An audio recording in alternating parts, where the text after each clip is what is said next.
Welcome back again, Breckinridge County, for another update about our return to in-person instruction this Monday. I tell you, the excitement in our district is through the roof. We are so excited to be welcoming our kiddos back for some in-person instruction.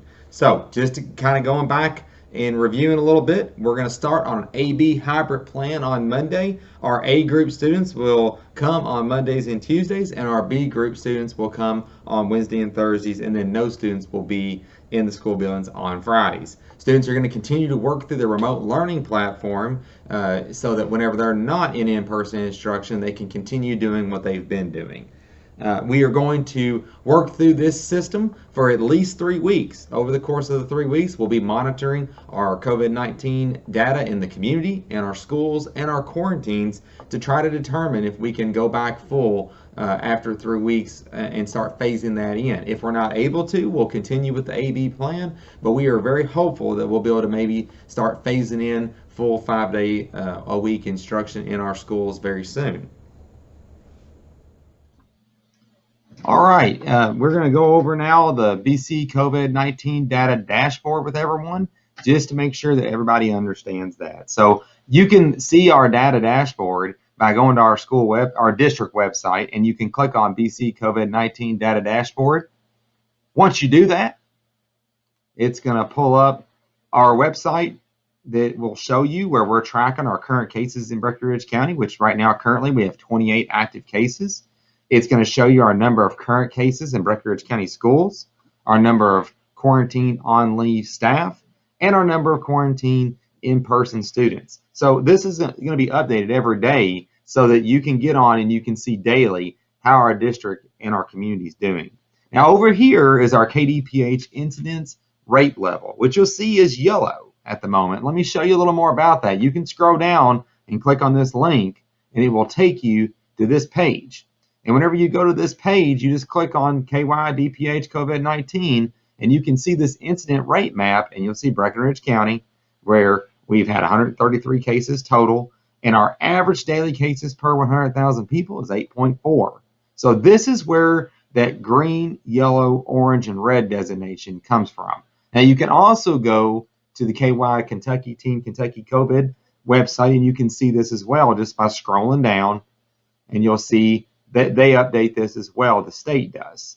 Also on this website, you can scroll down and you can see the travel advisory, where right now, if you travel to South Dakota, Wisconsin, Kansas, Idaho, or Iowa, the governor's office recommends a 14-day self-quarantine whenever you come back into the state.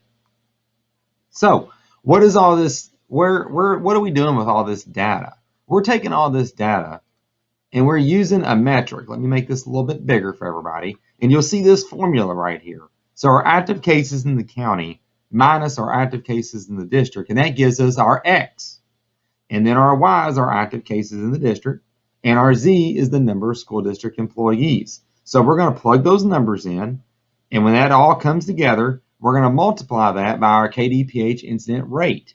Well, just come down here. We're in the yellow in Breckinridge County, so that's a 1.0. So whatever this number is, we multiply it by 1.0, and that gives us our school decision index rating, which I'll take you back right here. This is that 5.9 currently. If you scroll down, you'll see how we're tracking this. And you'll see that we've kind of been a little bit of an uptick in active cases in the county. And so you'll see we're right there in that upper part of orange right now, and we're really hoping to stay out of the red. When we go into the red, it doesn't necessarily mean that we're going to close down 100%, but it means that we have to be thinking about what we're doing, and we have to make sure that it's safe for us to remain in session for in-person instruction. Now, that could mean that the entire district has to close down, or it could mean that we close down one school and leave the rest of the district open. But I want everybody to know, as you're tracking this, that if we're in the red, those are certainly options that are on the table. And we need to be thinking about childcare and what we're going to do in the event that the district has to close down for a few days to hopefully get those numbers down. Why is this important? It's important for the entire community. Our ability as a district to stay open is going to go off of our community. How are we doing with wearing our face mask whenever we're out in public? How are we doing with washing our hands, social distancing, taking those necessary steps? It doesn't matter if we agree or disagree about a mask. but quarantines are real and they have legal authority. And so we have to do what we have to do as a community to make sure that our kids can be back in in-person instruction. And so everybody's help and support is needed and appreciated.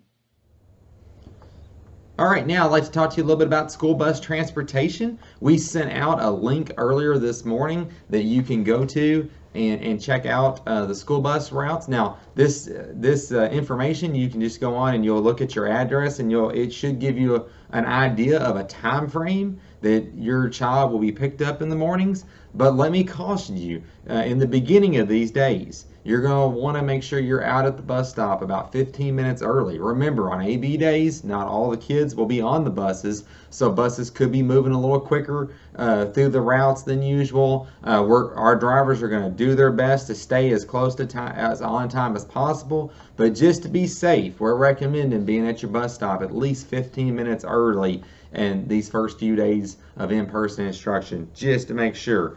Also, I'd like to remind everyone that we will be taking additional cleaning protocols and sanitation with our buses. Our buses will be equipped with hand sanitizer so that our students, when they get on the bus, they can get some hand sanitizer. We'll be doing our best to load our buses from the back forward to try to minimize exposure. We're going to do our best to have students from same household and siblings sit together. There's a lot of different things. A reminder that facial coverings will be required for all students in grades 1st through 12th. We're also recommending that preschoolers and kindergartners wear a mask, but that's not required. And then the big one is we're having to change the way we do shuttle buses. In the past, it was okay for students to be dropped off at Ben Johnson Elementary School or Custer Elementary or Irvington Elementary and catch a shuttle bus to the middle or high school. During the COVID-19 pandemic, we cannot do that. So students, instead of being dropped off at one of those schools, they will need to get on the bus at their house, and they will ride that bus all the way to the middle school or the high school. Yesterday, we released information about going ahead and providing meals through the summer feed program during an AB schedule. So on Mondays and Wednesdays, meals will be provided at all of our schools from 12:30 to 1:30. So we want to make sure that everyone takes advantage of that. As we're getting closer and closer to fall break, I'd like to caution everyone about fall break travel. Please make sure that you're keeping an eye on the state advisory list of states that you are recommended that if you go into that you do a self 14-day quarantine. If a student in the district travels into one of those areas, please let us know and we'll work with that student for 14 days upon returning so that they can do a remote learning plan before coming back into the schools. Facial coverings, they will be required for all of our students in the district in grades 1st through 12. Temperature checks at home is another important piece for all of our parents and guardians. Please make arrangements to check your child's temperature every morning whenever they get up. And if they have a fever of 100.4 degrees, please do not send them to school. That is just for their safety and everyone else's, and it will help make sure that we're able to continue with in-person instruction.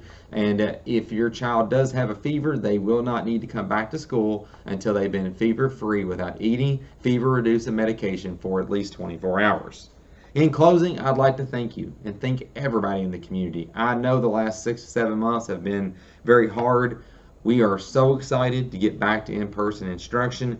And remember, this is a community effort. Our ability to stay open as a district hinges on all of us in the community doing what we need to do. Following social distancing recommendations, wearing a face mask when we're in public places, washing our hands frequently, and most importantly, modeling the behavior that our children are going to be expected to do when they're in school, wearing those masks, washing hands, social distancing. Your help is needed and appreciated. We can't wait to get started. Again, I want to thank you and stay strong, Breckenridge.